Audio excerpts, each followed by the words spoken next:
Okay, so we'll go ahead now and officially get started with our workshop today on teaching scholarship as conversation.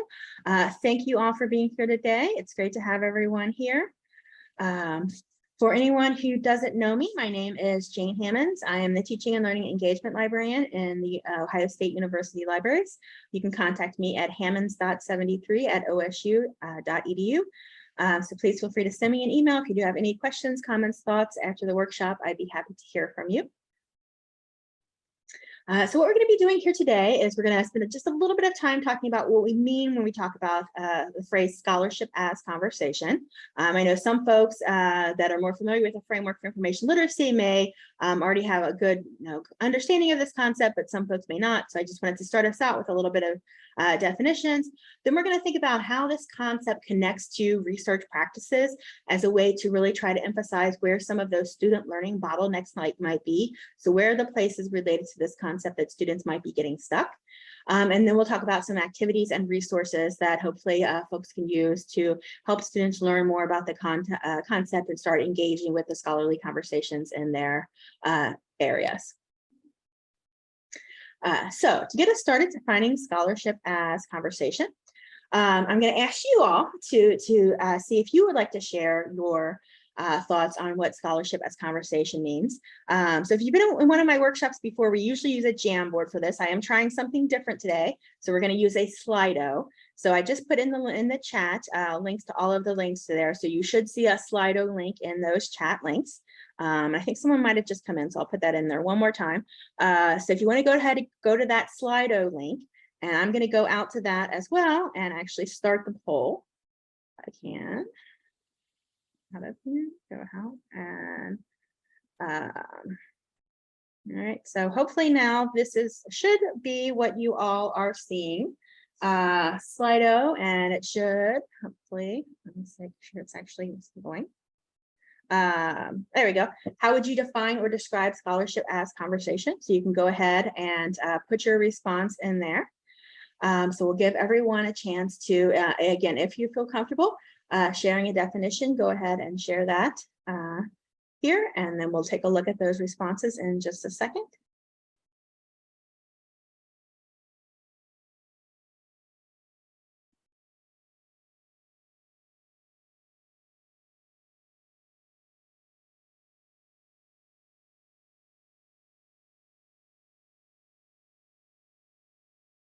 All right, so we see some participants that are typing. And again, I know we have a couple of folks that have just coming in, so I'm going to put these links in the chat one more time. The link that we're using right now is the Slido link in those chat links that I just shared. So if you wanted to go ahead and share your response on how you would define scholarship as conversation, you can go ahead and do that there. So let's take a look at some of the responses that are coming in. So how would you define or describe scholarship as conversation? So we have the interaction between all published materials on a given topic, subject, or discipline. We also have is iterative with no definite end. Right? Having an active conversation about an academic topic through scholarly research. Someone said they're not sure, which is fine. That's great. A scholarly work never stands alone. It is a response to older materials and will be responded to by future materials, the authors hope at least. Right? So the ongoing discovery of information around and debate around a topic. So scholarship doesn't start out as scholarship, but has been developed by multiple conversations over time and tends to expand to many areas. Scholarship as participatory and ongoing. We have a couple of responses around building on each other's work. Yeah, absolutely. So recognizing that you're likely not the first to research your topic and there's much to be learned from those who have researched it before. Yeah, I think that's a great response. Using resources in a multitude of various disciplines to contribute to a greater collective discourse. Absolutely. Interacting with, in addition to research and scholarship on the area. So yeah, great. Thanks for sharing those responses. You can see that the themes coming through of kind of like engaging with the other research in your area.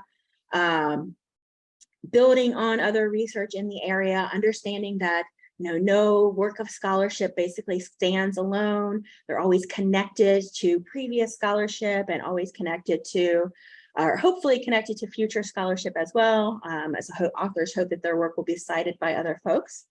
Great, so thank you all for sharing your responses to how you would define or describe scholarship as conversation. Wonderful, we'll go ahead and go back to our presentation here. So hopefully everyone should be seeing the presentation slides. If there is any time when I am describing something that you are not seeing on the screen, please go ahead and do let me know in the chat.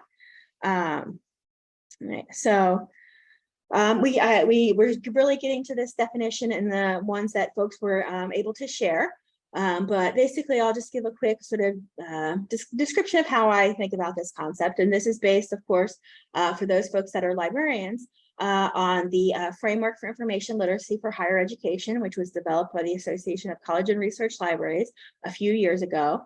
And what they try to do is really highlight 6 core information literacy concepts that they think are really key to students' information literacy. Right, absolutely. And so scholarship as conversation is one of those 6 core concepts. And basically, as folks were getting in their descriptions in the Slido, basically, this is the concept that talks about scholars or researchers, professionals within a field, within a discipline, focusing on the same research topics or questions. They're continually involved in discussions or debates. They're sharing their ideas. They're expanding on each other's work. They're challenging each other's work. Right, they're building on that past foundation of scholarship that has been already existing on their topic, that recognition that someone said that you're not the first person to talk about this topic generally, you're not going to be the last person to talk about this topic, other people are always engaging in this topic. And so, that these conversations are taking place through conference presentations, through journal articles, through books, sometimes more informally through social media, as scholars are discussing and debating the issues in their field. Right. And, the fact that these conversations, are ongoing, they can last a long time. You may be citing work that was published 20 years ago or 40 years ago, right? And someone hopefully may be citing your work 20 years down the line. So that these are ongoing conversations about these issues and topics in the field. So as we think about this topic, some key features that I just wanted to point out.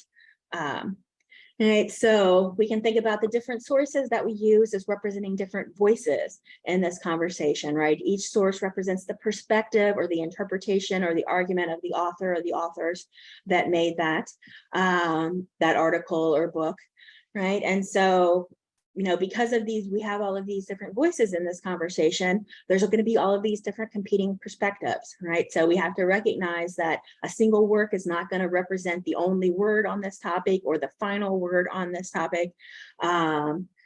You also have to recognize that, certain voices may be privileged within a particular conversation, so we know that there's going to be certain authorities in the field, certain people who are recognized as authoritative voices on the topic, maybe certain journals that are recognized as the, authoritative journals on this field, and not everyone is going to have the same necessarily opportunity to engage in this conversation. And part of that is due to the fact that the conversations, because they're basically taking place among experts in the field, there are there's certain knowledge that you need to really be able to engage in that conversation, certain background knowledge, a certain level of expertise that might be needed to really jump in and participate and engage in this conversation. So more novice learners may need to take that time to be able to understand sort of the conventions of the conversation in that area, the etiquette, the background knowledge that is needed to be able to participate. And the last key point, as I mentioned, this idea that the conversation is ongoing and that it can change significantly over time, right? As new voices come in, as new perspectives come in, we can see throughout the sort of the long period of time on certain topics that the perspectives on those topics have changed significantly over time, right? So that conversation just doesn't remain static, right? So that's a quick overview of the concept of scholarship as conversation. I wanted to just pause here really quickly to see if there are any questions or comments that folks have related to the concept itself before we jump into thinking about how it's connected to research practice. So I'll pause here for just a second.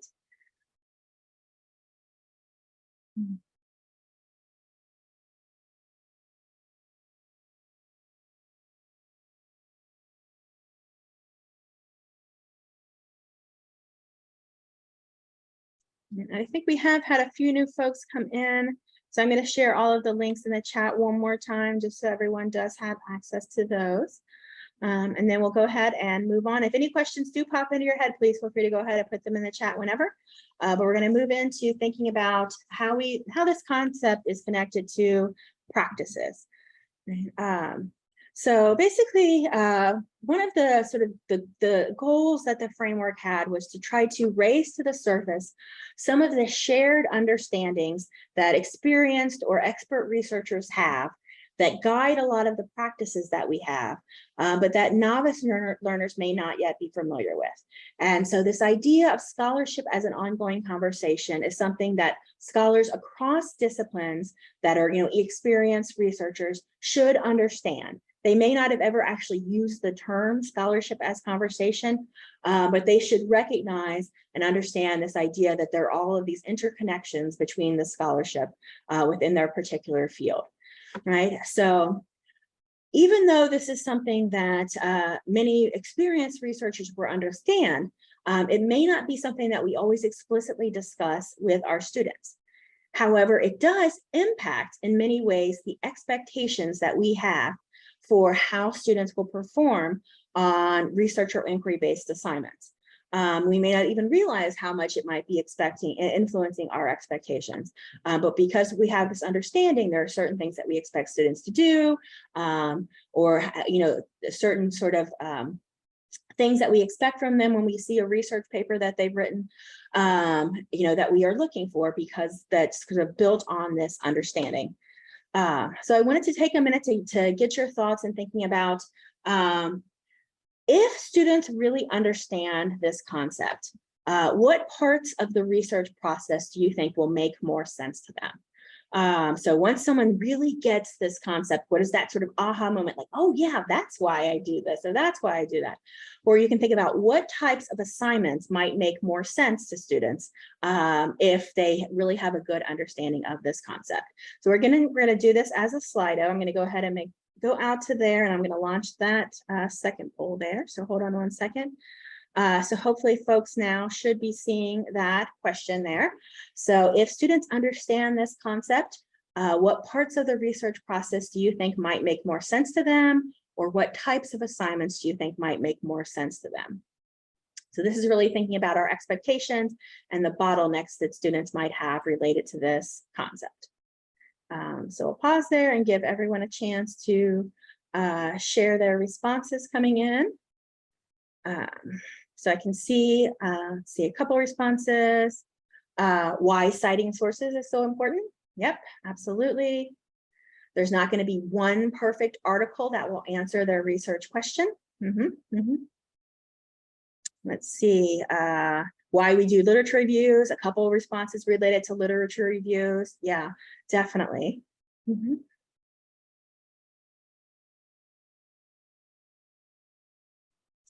Right, so it will make more sense that there's a need to examine different sources and where those sources come from.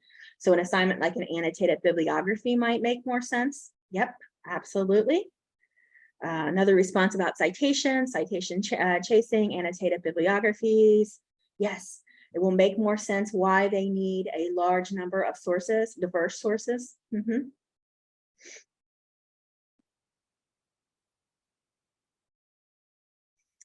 All aspects, since they can start with deciding how they would be contributing to the conversation through topic selection to add it to the conversation when they finish their assignment. Right, having students research various sources on the same topic. The process of finding content makes them think not just find 4 scholarly articles should make more sense. Historiographies and comprehensive literature reviews will make more sense. Yep, why they might be having to do an annotated bibliography, why they need to look at a variety of different sources, why they need to look at citations. Yep, that they will be starting to participate in this conversation. Absolutely. How the conversation grows over time. Yeah, I think so. We can see, a lot of themes that were coming in from those responses. A lot of folks mentioned annotated bibliographies or literature reviews, historiographies as types of assignments that might make more sense to students if they really get this concept. Citations were mentioned several times, why it's so important to provide citations, why we want to chase citations. right? Understanding how conversations change and develop over time. Great. Yeah, some really great responses coming in there. Excellent. So thank you all again for sharing your responses there. So we'll go ahead and go out back out to our presentation. And I just want to highlight a few of the things, and folks mentioned many of these already, so we won't spend a lot of time on these.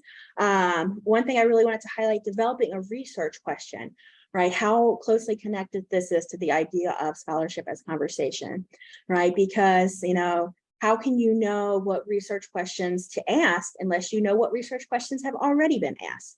And how do you know, what's really relevant to the field, what people are looking at, if you don't know what questions have not yet been answered in the field?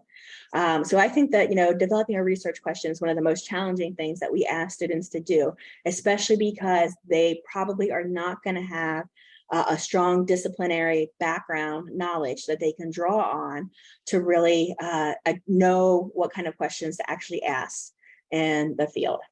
So folks already mentioned writing a literature review or doing an annotated bibliography, right? This is, making sense of that conversation, reviewing that conversation, starting to make those connections between sources. If you don't get this concept, you're not going to, think of a literature review as just summarizing each source and not understanding that we want you to put those sources in discussion with each other, right?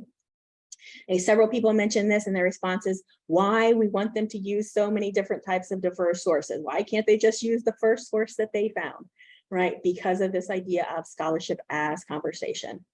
Someone mentioned this exactly, accepting ambiguity, that they're not going to find that one perfect source that's the only source that they need to look at this topic, right? And that they're not going to find the one right answer to their question because there's going to be so many different perspectives out there. When they evaluate sources, right, that it's important to think about not just whether a source is credible, but where it fits actually into the conversation on this topic. You could find a great source that's credible. It was well written and well researched, but is now 20 years old, and the conversation has moved on from that source, right? So understanding where that source fits within that ongoing conversation. Providing attributions. Several folks mentioned this in their responses as well. We often present citation, as a requirement. We talk about, plagiarism and, stealing other people's ideas. But, I think if we really emphasize that, we provide citations because they provide a record of the conversation. They allow folks to engage with that existing conversation and see what parts of the conversation you are actually looking at. And then, of course, that I think that this is something that can be challenging for a lot of students, is that we want to hear their voice, right? We want them to add to the conversation, to share their thoughts, to, make their own analysis and not just provide summaries of what other folks have been saying. So all of those are really key areas where I see that this concept really closely connects with practice. And as someone mentioned in the chat, basically the entire research process. And I think that's a really good way to think about it, right? Our expectation from the beginning is that they will develop their research question based on an understanding of the conversation that has been taking place. And our expectation at the end is that they will share and they will contribute to the conversation. And then everything in between is also influenced by this concept. And I did just want to highlight, especially to that last point I was making about, wanting to hear their voices. I think this is really one of the most challenging parts of this topic, is this idea of learning to think of yourself as capable of and contributing to these conversations. I know that this is something that I still struggle with myself. And, I've been a librarian for 14 years. I have published articles before. Every time I submit a draft to someone for feedback, that's the first thing they say is, I need to hear your voice more. So that the first draft is always like that for me. So this is a really difficult thing for a lot of students, for a lot of us to really be able to make this shift and think, I actually have something worthy of contributing to this conversation. All right, so we'll pause there and see if there are questions, comments, or thoughts that folks would like to share, thinking about how scholarship as conversation is connected to research practice, specific bottlenecks that you have seen in students really related to this concept. So we'll just take a pause, and then we'll move on to our next part. We're going to talk about some activities.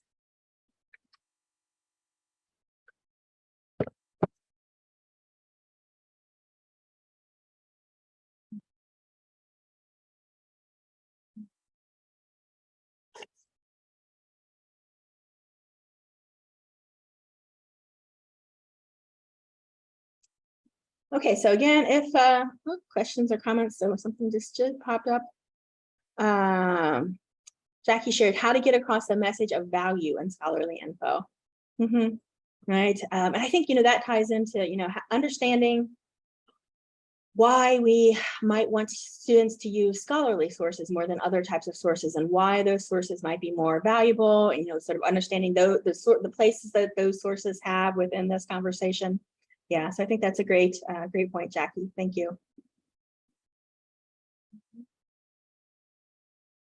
All right, so what are some ways that we can get our students to develop their understanding of this concept and start to engage more effectively with the conversations that are taking place within, related to their topic or within their discipline.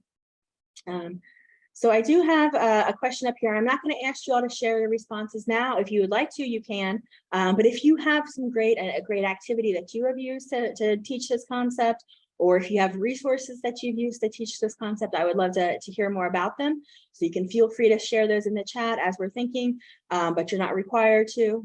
So it's just an option as we go through. But I wanted to share some activities that I've used that I find helpful for getting students to think about this concept. Right, so sorry.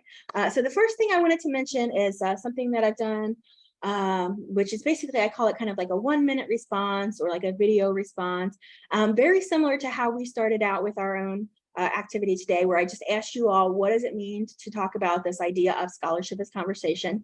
So to just get students thinking about, what would they think this means? And some of them may not really have an idea at all, and that's okay. But just kind of giving them a chance to think, what do I think that this might actually mean? And then we can share some resources with them. So there's some great videos out there that libraries have created on scholarship as conversation. So maybe having students watch a quick video and then returning to their initial definitions and thinking, okay, now that I've seen this, how would I start to define this concept? So this is very basic level, but just getting them to initially start thinking about what this might mean. And one thing I wanted to point out here, I was just looking at a resource earlier, and that someone pointed out in the resource I was looking at, that you might need to take some time to actually define scholarship itself before you actually have students talk about scholarship as conversation. Students may be familiar with the term scholarship in terms of, I got a scholarship to go to college, but they may not be familiar with that term scholarship the way it is used among scholars and among researchers to talk about the collective literature on that particular topic. So giving the students a chance to just sort of jump in and start thinking about what this might mean. One thing to point out, so scholarship as conversation is basically like a threshold concept. So these can be things that are really, you don't get right away. So you wouldn't expect that after they did this one activity, students would have a firm grasp of everything associated with this idea of scholarship as conversation. But this could be an activity that you would use to at least help get started students thinking about and understanding what this might mean. But I think it would continually need to be added to. So here's an activity that you could use that's, again, very similar to what we did a little bit earlier. And this is based on an activity that James Lang talks about in the book Small Teaching, where he does kind of what he calls a minute thesis activity. So very similar to what we did, we could identify specific parts of the research process. So developing a research question or doing a literature review, providing citations. And instead of telling students what the connection is between those tasks and scholarship as conversation, after they have a little bit of familiarity with the concept, having them create those connections themselves, right? So each student has to pick one concept. They have to write one sentence where they explain, this is how I think developing a research question is related to the idea of scholarship as conversation, right? So you're starting to get them to make those connections themselves and to really see how an understanding of this concept might impact their own research practice. Another example that I've used before, and this is, folks have mentioned this already in some of the comments about tracing the scholarly conversation or citation chasing, citation tracking. And I would start with students and I would give them an article to look at, and, we kind of talk about that article. And then I would say, okay, do you think that these authors are the first people to ever talk about this topic? And they would say no. And I would say, okay, how then do we find out? People that have talked about this topic before. And generally they're pretty good about, oh, if I look at the references, I'm going to find out. And so we go out and have each student find a reference so that they can kind of take a look and see how that source is referenced within the original source that they're looking at, so that they start to see that backwards connection between those sources. And then we would come back to the original source and I would ask students, okay, do you think this is the last person who's ever talked about this topic? And they would be like, no. And I'm like, well, how do we find out who has talked about this topic since, this article was published? And some of them do know the idea of kind of forward citation tracing, but a lot of them are not really familiar with how you might go about doing forward citation tracing.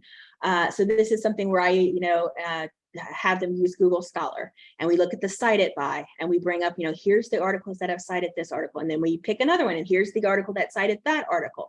So we can start to create those connections and kind of trace that conversation over time, identify those initial sources. So that kind of activity, I think, can be really helpful, just again, to get students to start thinking about how these sources might be connected to each other. Building on that, I have another assignment, and I should have mentioned all of these, the full descriptions of all of these activities are in the folder that I shared. So where you can access all the participant materials. So if you want to see like the full detailed descriptions of all of these assignments, those are available to you, and you can feel free to use any and modify as you would like. So this assignment is really emphasizing that we don't want students to just recognize that their article, that sources are connected to each other, but we want them to understand sort of the shape of the conversation and what actually is involved in that conversation, right? That sometimes sources are going to agree with each other, sometimes sources are going to disagree, some sources are going to be expanding the work that previous sources have done, or they're used previous work, previous findings as a justification for why their own research is needed. Some might just be there to provide background context that, this is sort of what we already know about this topic, right? And so having students do that tracing activity, but going a step further and really looking at two sources that are connected and identifying how those sources are connected. Is it, a case of agreement, disagreement, expansion, whatever that might be, so that they really just start to see what's actually involved in the conversation and the way scholars talk with each other and engage with each other through their work. I'm just going to check the time really quickly. This takes this a step further, but I love kind of activities where we have students visualize what is going on. So you can do kinds of concept mappings or other kinds of visualizations, where your students have either the sources that they've selected or sources that you give them, and they create some sort of visual representation about how those sources are connected to each other. And there's a lot of ways that students could group those sources. They could be grouped by these sources all had the same or similar findings. These sources all use the same population in their study. These sources all use the same method. So there's lots of different ways that they could organize and reorganize their sources to start to really see sort of the web of interconnections that is going on between different sources. And another visual way that you could do this would be like a timeline. Especially if there is a really great topic in your field or discipline, or one that you can identify where the conversation has really been going along, a long time, and there's significant changes that have taken place. Students can do a timeline. Here's an article from 15 years ago, 10 years ago, 5 years ago, and looking at each article there and seeing how that conversation has developed over time. So I think that anything that we can get students to do, kind of start to visualize those connections, I think can be really helpful as well. Okay. So for this one, and I'd like us to actually do this activity. So we're going to see if this works. It may not. So I'm going to have each person select one article, and I've actually put in the post in the chat. I've divided it up by last name, so A through G, H through L, and you should see a link with the letter of your last name that will take you out to an article. And each of these articles are listed here, and they're all basically on the concept that we talked about last week, the CRAP test. So let everyone have a chance to go ahead and open that article, go and take a look at that article. And then what I'm going to ask everyone to do is think about this research question. So the research question is the CRAP test and other similar checklists an effective tool for evaluating sources? And what I would like you to do is, taking a look at your source, answer that question based only on the information that you can find in your source, right? So no matter what you already think about the CRAP test or not, based on your source, what is the answer to whether or not the CRAP test or other types of checklists is an effective tool for evaluating sources? So I give you a chance to take a look to identify yes or no. If you would like to also provide a supporting quote, you can provide that as well, something that you see in the article that you think really answers that question. And then I'll have everyone share their response again on Slido.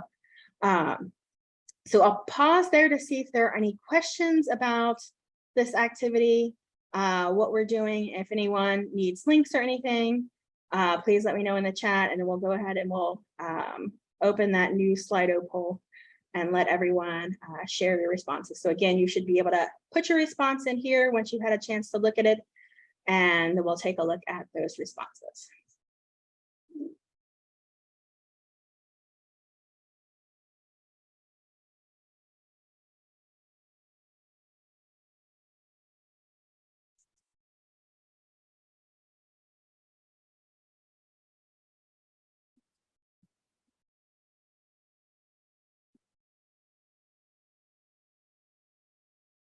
And I tried to pick articles where I hope the answer was fairly obvious based on the abstract and the introduction. So hopefully they won't be too difficult to find the responses.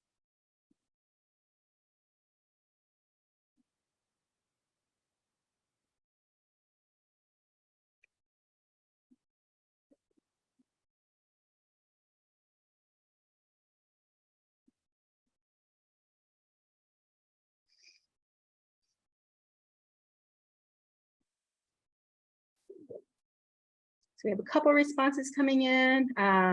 We'll give folks a little bit more time. I know typing out response might be a little bit, take a little bit of time.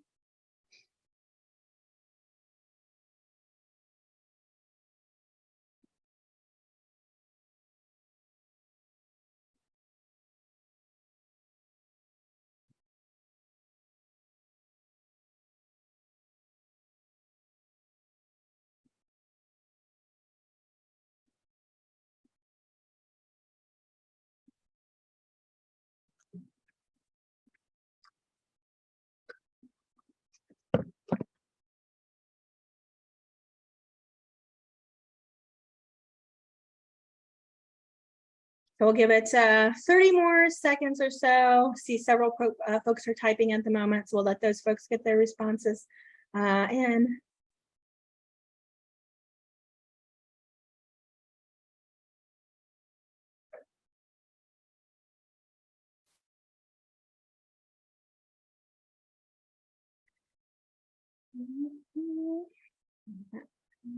Right, so as we look at some of the responses coming in, is the CRAP test and other similar checklists an effective tool for evaluating sources? Right, so some of the responses: yes, based on this statement, the CRAP test helps all kinds of students improve, given that diverse students have diverse ways of learning. No, this article provides a summary of recent criticisms of the checklist approach to source evaluation to build a fuller issue involved with relying on checklists. No, librarians need to focus on teaching critical thinking skills rather than teaching superficial checklist approach, which can be especially challenging, right? Yes, the CRAP test. No, the CRAP test is indeed effective in improving students' evaluation of sources. No, right? Yes, no. Yes, helpful, yes, no. As sources are getting smarter and working around credibility, right?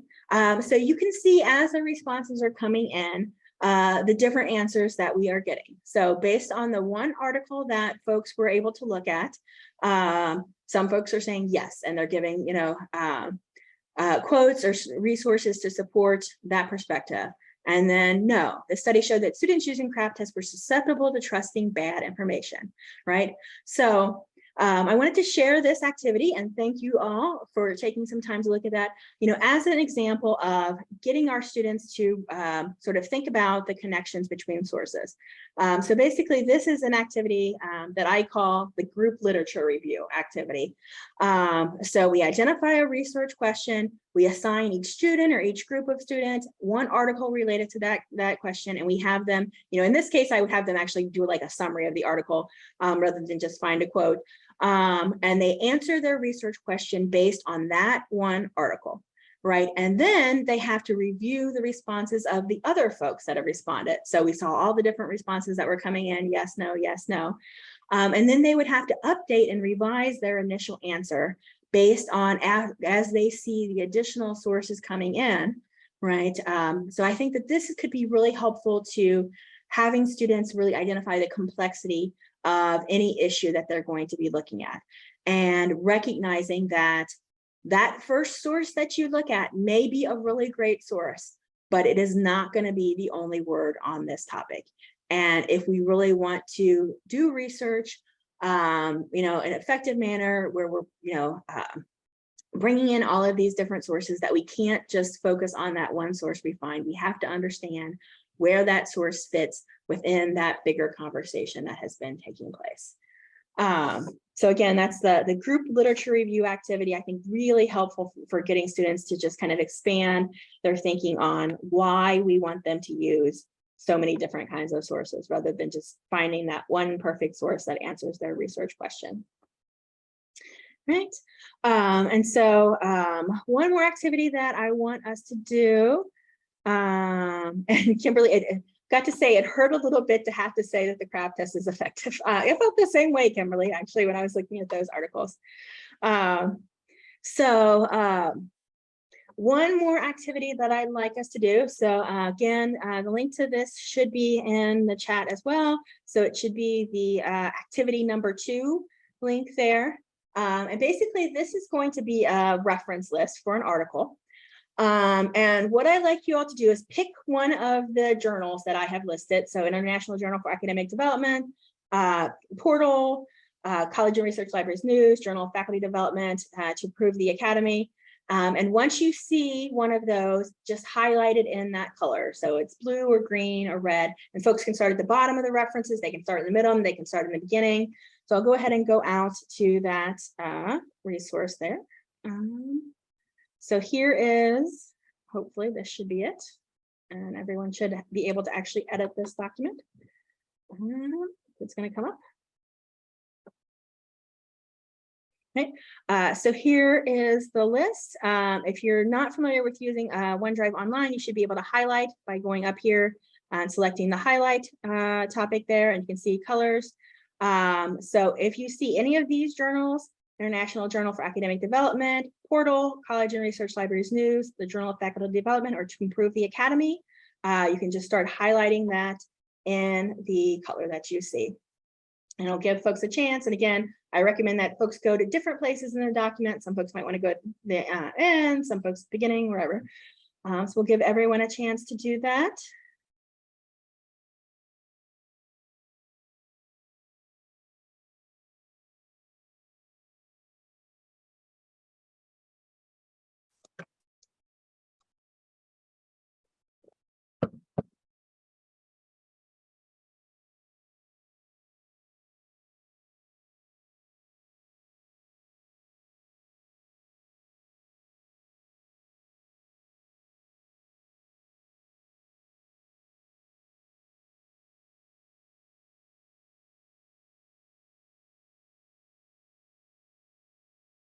So we'll give it just 30 seconds or so more to let folks highlight ones that they see that are there.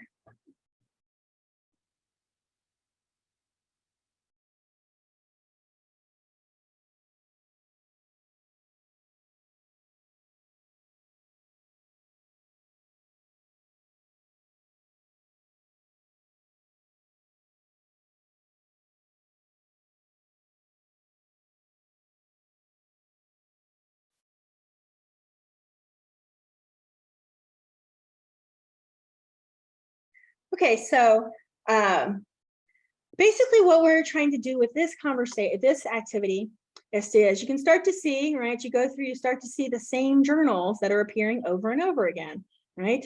3 sources in a row that all have the same journal. And there's another journal that's similar, right? And as we go through and look at these, there's that same green journal again, and there's that green journal again, and there's one more time. I think that one's cited like 11 times in this reference list. And there's, you know, journal faculty development again, and libraries the portal, libraries in the academy again, right? So we can start to see that, you know, in this particular list, the same sources, the same journals are being cited over and over again. And I think that this kind of activity can be really helpful for helping students really get an idea of sort of where those conversation venues are.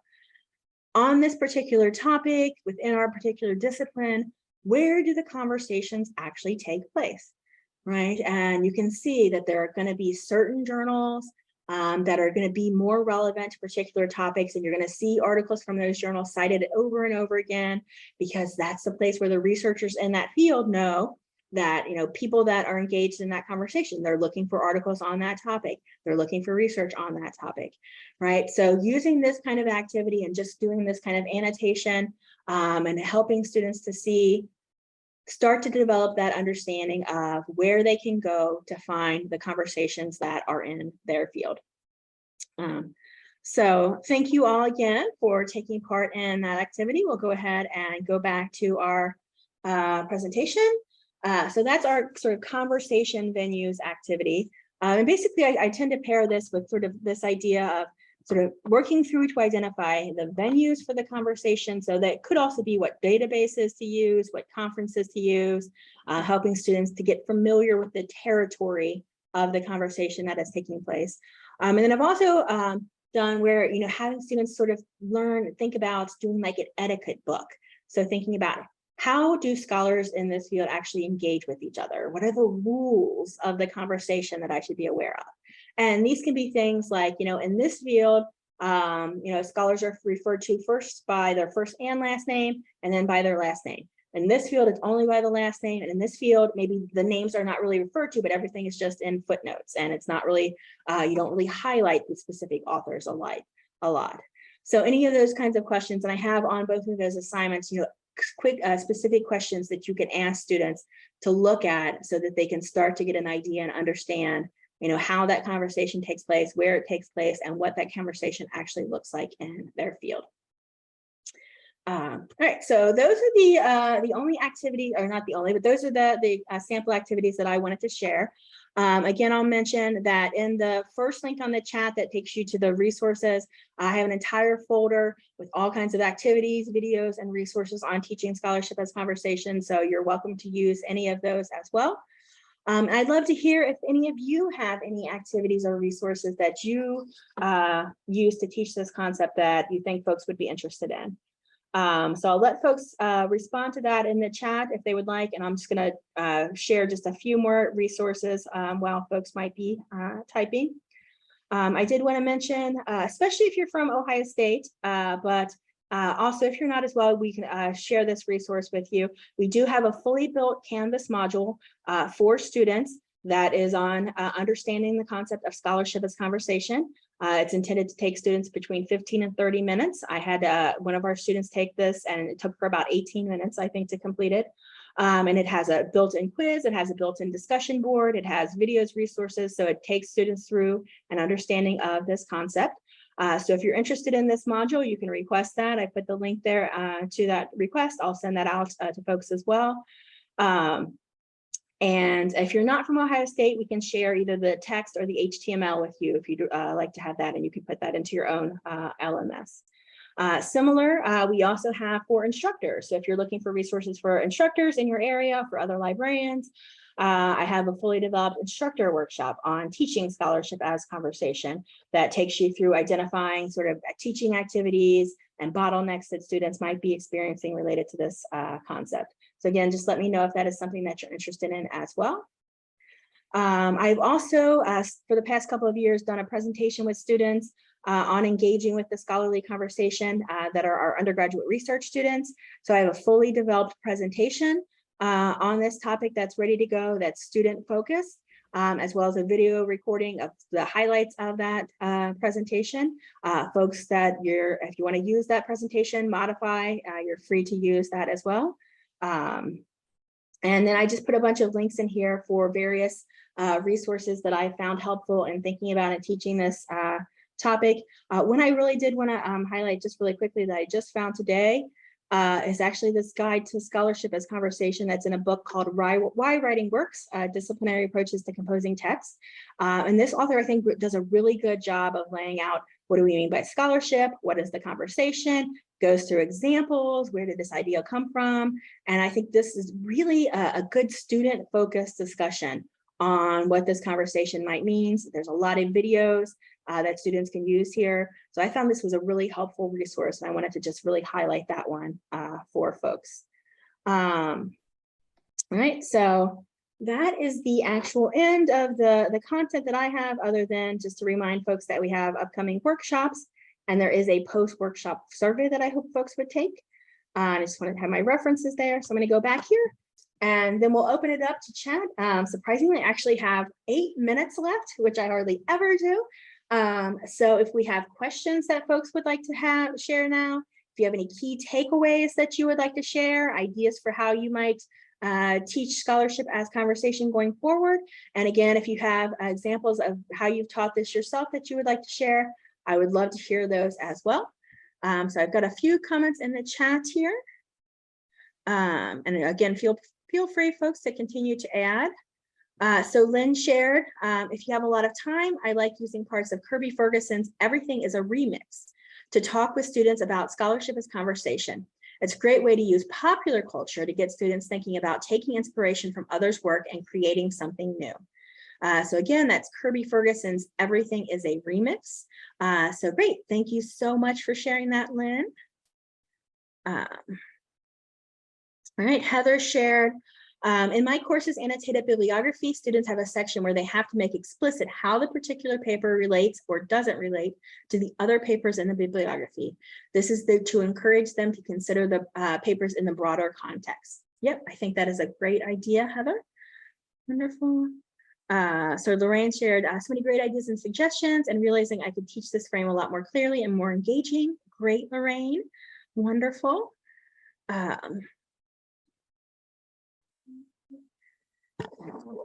So again, feel free to other questions, comments, thoughts that folks would like to share. I'll mention for those folks that are familiar with the framework for information literacy, this has been my favorite frame from day one. It's the one that I like to talk about the most, the one that I like to teach the most, and it's one that we think is really helpful, maybe the most helpful for students to really understand a lot of the expectations that we have around research assignments. The things that you just, why do I have to do this literature review assignment? And then once you finally get it, that it just makes so much more sense. And I would actually go into class with students and say, what does it mean to say scholarship is conversation? And it would lead to a good opening discussion. So this was the part of the framework that I think has been the most helpful for me as a teacher. So I was really excited to share and talk about it with you all today.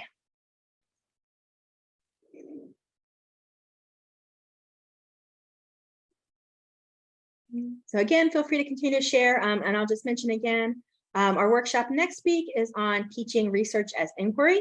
And then we have some cool collaborative workshops coming up on digital wellness, data literacy, geospatial information literacy, and our Wicked information literacy as our last workshop there for this series.